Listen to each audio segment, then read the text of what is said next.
जी अस्सलाम वालेकुम। अच्छा, अगर हमने नो कांटेक्ट रूल को अप्लाई किया है और इस दौरान हमारा जी चाहे कि हम उस शख्स को मैसेज करें, तो हमें उस दौरान क्या करना चाहिए, हमें क्या खुद को कंट्रोल करना चाहिए। तो बेसिकली ये क्वेश्चन है, तो आपने चीजों को गौर से समझना है कि आपने किस तरीके से जो है ना खुद को कंट्रोल करना है।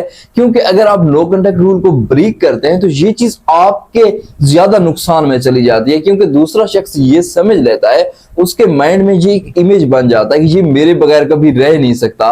तो आपने इस चीज से अवॉइड करना है, कभी भी please no contact rule apply करते हुए खुद से मैसेज ना करें। ठीक है, मैं बार बार ये चीज बताता रहता हूं आपको।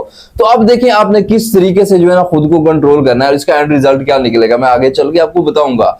तो इससे पहले आपने चैनल को सब्सक्राइब जरूर करना है। ठीक है, तो देखें सबसे जो पहली चीज आ जाती है कि जब आपके जहन में ये ख्याल आता है कि आपको उसको मैसेज करना चाहिए, क्योंकि मुझे पता है कि ये क्रेविंग होती है, जहां पे आपको एक आदत होती है, आपको डर लगता है कि कहीं वो शख्स चला ना जाए। तो ये आपने सोच लेना है कि आप अगर मैसेज करेंगे, सपोज करें आपका बहुत दिल कर रहा है कि आप उसको मैसेज करें, तो आपको एंड रिजल्ट क्या मिलेगा। यानी आप उसको मैसेज करेंगे तो क्या वो शख्स आपसे बात करेगा। यानी जिस शख्स ने पहले आपको निकाला है, आपको इस हद तक लाया है कि जो है ना आप उसको नो कांटेक्ट रूल उसके ऊपर अप्लाई करें, तो क्या जब आप उसको मैसेज करेंगे तो क्या वो आपसे प्रॉपरली बात करेगा। तो बेसिकली यही होता है कि जब भी आप जाएंगे तो उसने टोटली थोड़ी सी चैट करके आपको इग्नोर ही करना है, और इस चीज का आपको बाद में जो है ना अंदाजा होता है, आप एतराफ भी करते हैं कि ये वाकई आपकी गलती थी। तो बेसिकली आपने इसका रिजल्ट देखना है। देखिए हम कोई भी एक्शन करते हैं तो हम उसका रिजल्ट को चेक करते हैं। तो जब आप एक एक्शन करते हैं, इसका मतलब ये है कि आप उसको मैसेज करते हैं, तो उसका रिजल्ट यही होता है कि जब वहां पे आप नो कांटेक्ट रूल में हूं तो अगला शख्स जो है ना आपको इंपॉर्टेंस नहीं देता, आप खुद से वापस आ जाते हैं, तो वो थोड़ी सी बात करके दोबारा से आपको इग्नोर करता है और फिर वही आप जो है ना दीवार के साथ लग जाते हैं। तो एक और चीज इसके साथ आपने जो करनी है, ध्यान में रखिएगा, आपने क्या करना है कि उसकी चैट जो है ना उसको थोड़ा सा अचीव्ड में रख दें। ठीक है, तो उसको भी थोड़ा सा रखें, जिस शख्स ने आपको जलील किया ना उसको अचीव्ड में रखना जरूरी है। और स्टेटस भी कोशिश करें कि ना ही देखें। मैं हमेशा रिकमेंड करता हूं कि स्टेटस नो कांटेक्ट रूल में कभी भी ना देखें। हाँ, उसको म्यूट ना करें, क्योंकि आप म्यूट करते हैं फिर सोचते रहते हैं कि कहीं उसकी तरफ से कोई स्टेटस तो नहीं लगा हुआ। हाँ, उसकी चैट को रखें, अचीव्ड में रखें, ताकि जो है ना आपका दिमाग उसको सोचे ना, आपके दिमाग को मौका ना मिले कि उसके बारे में सोच सके। अच्छा, थर्ड नंबर पे जहां पे याद रखें कि आप नो कांटेक्ट रूल अप्लाई कर रहे हैं, तो मुझे पता है कि वहां पे बहुत ज्यादा एडिक्शन होती है और क्रेविंग पड़ती है शदीद किस्म की। तो यहां पे आपके लिए इंतहाई जरूरी होता है कि आप जो है ना उसकी रिप्लेसमेंट ढूंढें। मैं अक्सर बात कहता हूं कि आप जो है ना अपने आप को थोड़ा सा मसरूफ रखें। आपके पास काम नहीं है तो आप काम को ढूंढें, उसको करें। इसकी क्यों कहता हूं, देखिए एक इंसान होता है, उसने नो कांटेक्ट रूल को अप्लाई किया हुआ है। ठीक है, आपने गौर से समझना है। तो क्या होता है कि वो रूम में लेटा हुआ है और बार बार उसी शख्स को सोच रहा है, मतलब उसके बारे में ही सोच रहा है, और इसके अगेंस्ट एक दूसरा इंसान है जो घर के काम कर रहा है, जो जॉब कर रहा है, जो कुछ कर रहा है, मतलब वो अपनी जिंदगी में बिजी है। तो किसकी जिंदगी जो है ना ज्यादा बेहतर होगी। तो मैं आपसे यही कहूंगा कि जहां पे आप किसी के ऊपर नो कांटेक्ट रूल अप्लाई करते हैं, इसको कैसे करना है, इसकी क्या स्टेजेस हैं, ये इसके रिजल्ट क्या मिलेंगे, इस पे ऑलरेडी मैं पूरी प्लेलिस्ट बना चुका हूं। ठीक है, तो जस्ट इस वीडियो में मैं यही कह रहा हूं कि जहां पे आप नो कांटेक्ट रूल अप्लाई करते हैं, तो आपके लिए इंतहाई जरूरी हो जाता है कि आप अपनी जिंदगी में, अपनी जिंदगी की रूटीन में बिजी हो जाएं, ताकि आपका दिमाग जो है ना कम स्पेस ले, उसको स्पेस ही कम मिले कि वो उस शख्स के बारे में सोचे। तो ये चीज आपको कंसीडर करनी पड़ेगी, क्योंकि हमारे दिमाग को जो है ना थोड़ी सी रिप्लेसमेंट चाहिए होती है, एक स्पेस जहां पे खाली होती है, तो उसको पूर्ण करने के लिए आप कोई भी काम स्टार्ट कर सकते हैं। अच्छा, इसके साथ एक और चीज कि आप जो है ना जलील हो रहे हैं, आपका बहुत ज्यादा जी चाह रहा है कि यार उसको मैसेज करना चाहिए, अभी करना चाहिए, तो एक चीज यहां पे आपको और भी सोचनी पड़ेगी। देखें इंसान के अंदर एक जमीर भी होता है जो उसको सामने मुलामत करता है। तो जहां पे आप बहुत ज्यादा जलील हो रहे हैं, आपको बार बार उसके ख्यालात आ रहे हैं, वसवसे आ रहे हैं कि यार मुझे करनी चाहिए, अब नो कांटेक्ट रूल अप्लाई ही नहीं करना चाहिए था। अच्छा, एक बार बात कर लेनी चाहिए, इसके बाद मैं करूंगा। तो एक चीज जहन में रखें कि सवाल ये है मेरा आपसे, ये है कि जहां आप इस स्टेज में होते हैं, तो ये बताएं कि आपने उस टाइम को सोचना है कि आपने नो कांटेक्ट रूल को अप्लाई क्यों किया था।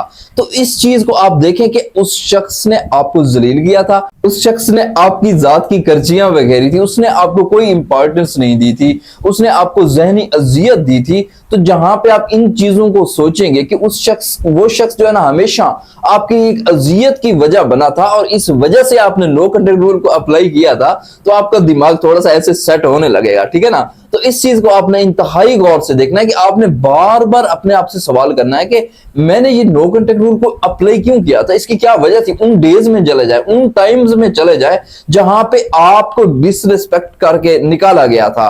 तो उसके बाद जब आप उन लम्हात को सोचेंगे तो आपका दिमाग आपको ऑटोमेटिकली एक ही चीज कहेगा कि मुझे मैसेज नहीं करना चाहिए। अच्छा, एक और चीज मैं यहां पे ऐड करता चलूं कि देखिए, जब भी आपको ख्याल आए ना कि आपको उसको मैसेज करना चाहिए, तो यहां पे एक और चीज भी आ जाती है जो बहुत इंपॉर्टेंट है कि देखिए, कोई आप एक काम कर रहे होते हैं तो यहाँ पे क्या होता है कि आपकी ये जो फोकस होना चाहिए, आपका ये नहीं होना चाहिए कि वो कहाँ पे है, क्या कर रहा है। मैं ऑलरेडी बता चुका हूं, इसके ऊपर मैं तफसीली बात कर चुका हूं कि किस तरीके से आपको अप्लाई करना है। देखिए, आपके माइंड में ये चीज होनी चाहिए कि आपने एक टारगेट अचीव करना है और उस टारगेट को किस तरीके से अचीव करना है, किस तरीके से आपने स्ट्रांग रहना है, तो इन चीजों पे आपने अमल करना है। देखिए, आप कोई काम कर रहे होते हैं तो आपका ये जो फोकस होता है वो नतीजे पे होता है। आप एक एग्जाम्स देते हैं ना, एग्जाम्स में क्या होता है कि आप जो है ना कंटिन्यूअसली प्रिपरेशन करते रहते हैं। क्यों? क्योंकि आपको एक अच्छा रिजल्ट चाहिए होता है। तो जहां पे आप नो कांटेक्ट रूल को अप्लाई कर रहे थे, आप इसको ब्रेक करने का क्यों तोड़ते हैं और इस चीज को क्यों सोचते हैं कि मुझे मैसेज करना चाहिए, जबकि आपने एक हद तक फैसला किया था कि आपने नो कांटेक्ट रूल अप्लाई करना है, आपको कुछ नतीजे चाहिए थे। तो इसके बाद मैंने ये भी बताया था कि आपको नो कांटेक्ट रूल जब अप्लाई करते हैं, कामयाब हो जाते हैं और ज्यादातर लोग मैसेजेस भी करते हैं कि उनका जो है ना वर्क कर जाता है, तो दोबारा से वो शख्स जब आपकी जिंदगी में आता है तो आपने किस तरीके से रहना है, ये चीज भी सोचने वाली है, ठीक है ना। तो आपका टोटली जो फोकस होना चाहिए, मैं बार बार इस चीज को रिपीट कर रहा हूं कि रिजल्ट पे होना चाहिए कि जब वो शख्स आपकी तरफ आएगा, जब तक वो नहीं आएगा आप कुछ नहीं करेंगे, आप अपनी जो है ना फैसले पे मजबूत रहेंगे। इसके साथ ही मैं कुछ चीजें आपको मजीद बताता चलूंगा। देखें, जहां पे आप नो कांटेक्ट रूल अप्लाई करते हैं तो उसके साथ क्या होता है कि बैठे बिठाए आपको सडनली उसका ख्याल आता है। तो होता क्या है, देखें, उससे जुड़ी हुई कोई चीजें हैं, कोई यादें उसके सामने आपकी आ जाती हैं। फिर क्या आप सोचते हैं, आपका नो कांटेक्ट रूल जो है वो वीक पड़ने लगता है, फिर आप उसको सोचने बैठ जाते हैं। और जहां पे आप उसको सोचने बैठ जाते हैं तो इसके साथ ही आपके साथ एक और काम होता है कि आप यही सोचते हैं कि मुझे उसकी तरफ जाना चाहिए, मुझे उसको मैसेजेस करने चाहिए। तो बेहतर यही होता है कि आपने क्या करना है कि उन चीजों को, उन जगहों को भी छोड़ना है। कुछ अरसे के लिए आपने इन चीजों से अवॉइड करना है ताकि आप अपने आप को थोड़ा सा रीबिल्ड कर सकें, थोड़ा सा चीजों की रिप्लेसमेंट ढूंढ सकें। तो याद रखें, जहां पे आप जो है ना स्ट्रांग होने लगते हैं नो कांटेक्ट रूल के बाद, उसी शख्स के लिए आप जो है ना एक वैल्यूएबल इंसान बनने लगते हैं और वही शख्स हैरान होकर दोबारा से आपको चीज करने लगता है। तो इस पे मैं ऑलरेडी वीडियो बना चुका हूं, मैं दोबारा से शॉर्टली रिपीट करता हूं। देखें, सबसे जो पहली चीज आती है कि जहां पे आपको बार बार ख्यालात आते हैं कि आप उसको मैसेज करने चाहिए, यानी आपको उसको मैसेज करने चाहिए, तो आपने एंड रिजल्ट को देखना है कि आपने अगर मैसेज करेंगे, आप उसको मैसेज करेंगे तो क्या होगा कि वो आपको प्रॉपर्ली आपसे बात नहीं करेगा। और सेकंड नंबर पे याद रखें, चैट को आर्चीव्ड में रखना है और स्टेटस को आपने बिल्कुल भी देखना नहीं है। थर्ड नंबर पे याद रखें कि आपने जो है ना उसकी रिप्लेसमेंट ढूंढनी है, यानी अपने आप को मसरूफ रखना है। और फोर्थ नंबर पे याद रखें कि आपको जब भी ख्याल आए कि आपको मैसेज करना चाहिए तो आपने अपने आप से एक ही सवाल करना है कि मैंने ये नो कांटेक्ट रूल को स्टार्ट ही क्यों किया था और किस हालत से मुझे निकाला गया था। और फिफ्थ नंबर पे याद रखें कि आपका जो फोकस होना चाहिए वो टोटली टारगेट के ऊपर होना चाहिए कि आपने क्या टारगेट्स अचीव करने थे और इसके अकॉर्डिंग ही आपको चलना पड़ेगा। तो आई होप कि ये वीडियो आपके लिए वैल्यूएबल रही होगी और अगर आपका कोई सवाल है तो कमेंट में पिन करें। तो इंशाल्लाह मिलेंगे फिर नेक्स्ट वीडियो में। अल्लाह हाफिज।